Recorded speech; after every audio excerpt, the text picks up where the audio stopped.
12ই জানুয়ারি স্বামী বিবেকানন্দের জন্মদিন।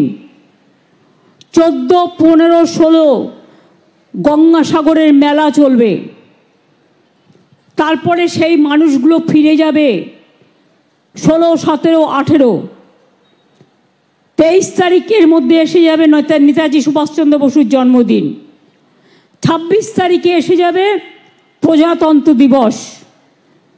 26 তারিখের পর একটা ডেট দেখে আমি চিফ সেক্রেটারিকে বলবো যে বিশেষ করে প্রত্যন্ত এলাকাগুলোতে যাদের যেতে অনেক সমস্যা হয়, তার কারণ নদী পেরিয়ে যেতে হয়, সেই সব জায়গায় আর একটা করে দুয়ারে সরকার করবার জন্য, বিশেষ করে যারা কাস্ট সার্টিফিকেট এখনও পাননি, যারা লক্ষ্মীর ভাণ্ডারে এখনও নাম লেখাতে পারেননি, যারা স্বাস্থ্যসাথীতে এখনও নাম লেখাতে পারেননি, যারা পাট্টা পেতে পারেন কিন্তু পাট্টা পাননি, তাদের এই সমস্ত মানুষরা যাতে তাদের সময় মতো সুযোগগুলো পায়, তার জন্য এই কাজগুলো করবার জন্য আমি মনে করি জানুয়ারির লাস্ট উইক থেকে ফেব্রুয়ারির ফার্স্ট উইক পর্যন্ত চলবে এটা।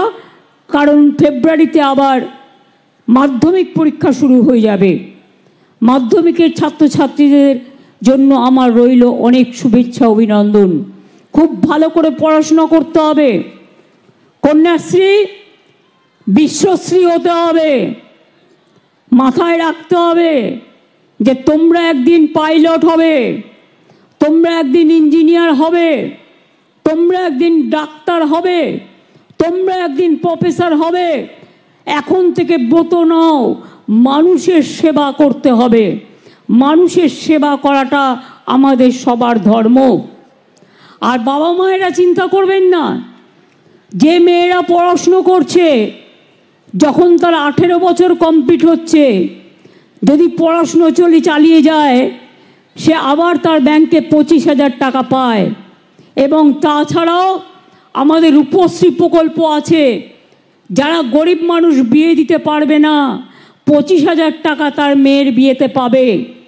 পরিযায়ী শ্রমিক যারা আছে তারাও কিন্তু পায় এই টাকাটা। বাইরে যারা কাজ করতে গেছেন, ফিরে এসছেন, চিন্তা করবেন না, আপনাদের জন্যও কিন্তু আমরা আছি।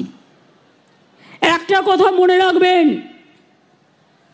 আমি কথা কম বলি, আমি আজে বাজে ভাষণ দিই না, কিন্তু আমি যেটুকু বলি আমি সেটুকু করি। আমি যেটা পারি না আমি সেটা বলি না। তার কারণ কটু কথা বলার, কুৎসা রটনা করবার, মিথ্যে কথা বলার অভ্যাসটা ছোটবেলা থেকে আমরা শিখিনি, তাই যেন ভবিষ্যতেও না হয়। পরিষ্কার বলি, সৎ থাকলে কি হয় জানেন?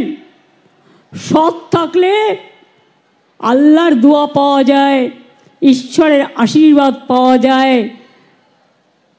আম্বেদকরজির আশীর্বাদ পাওয়া যায়, বিরসা মুন্ডার পাওয়া যায়, পঞ্চানন বর্মার পাওয়া যায়।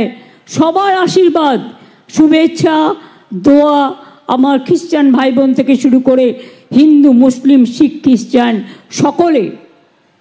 সন্দেশখালির নামটাই সন্দেশের সাথে যুক্ত। আপনাদের এখানে কি আগে সন্দেশ পাওয়া যেত বেশি? এখানে সন্দেশের দোকান আছে? কি সন্দেশ পাওয়া যায়? ছানা কি? ছানা পোড়া না ছানার সন্দেশ বিখ্যাত? যেমন টাকিতে আমরা জানি কাঁচাগোল্লা পাওয়া যায় খুব ভালো, বর্ধমানে মিহিদানা সীতাভোগ আর ল্যাংচা, জয়নগরের মোয়া। সব জেলায় এক একটা বিশেষত্ব আছে এবং আমরা এখন নতুন মিষ্টি হাবও তৈরি করছি। সন্দেশখালিতেও আগামী দিন আমরা নিশ্চয়ই চাইব আরও সন্দেশের দোকান আসুক। দরকার হলে কিছু ক্লাস্টার তৈরি হোক, যে ক্লাস্টারের মধ্যে দিয়ে, এমএসএমের মধ্যে দিয়ে চাকরি বাকরিও তৈরি হবে, সেলফ হেল্প গ্রুপের মেয়েরাও কাজ পাবে এবং এখানে মিষ্টি থেকে শুরু করে মিষ্টি, কৃষ্টি, সৃষ্টি সব কিছু দিয়ে একটা দৃষ্টি তৈরি হবে। এটা মাথায় রাখতে হবে। সন্দেশখালি যেন পেছিয়ে না থাকে। আর পরিষ্কার বলছি সকলকে, মনে রাখবেন গ্রামসভা পঞ্চায়েত সমিতিকে আমাদের দরকার, জেলা পরিষদ থেকে শুরু করে ব্লককে, বিডিও থেকে শুরু করে এসডিওকে, এসডিও থেকে শুরু করে ডিএমকে। কিন্তু আমরা যে স্কিমগুলো দিচ্ছি এই স্কিমগুলোর জন্য কাউকে কোনো পয়সা দেওয়ার দরকার নেই। এটা গভর্নমেন্টের টাকা, আপনি পাচ্ছেন সরাসরি ব্যাংকের মাধ্যমে, তাই কাউকে কোনোদিন কেউ চাইলেও দেবেন না। মনে থাকবে।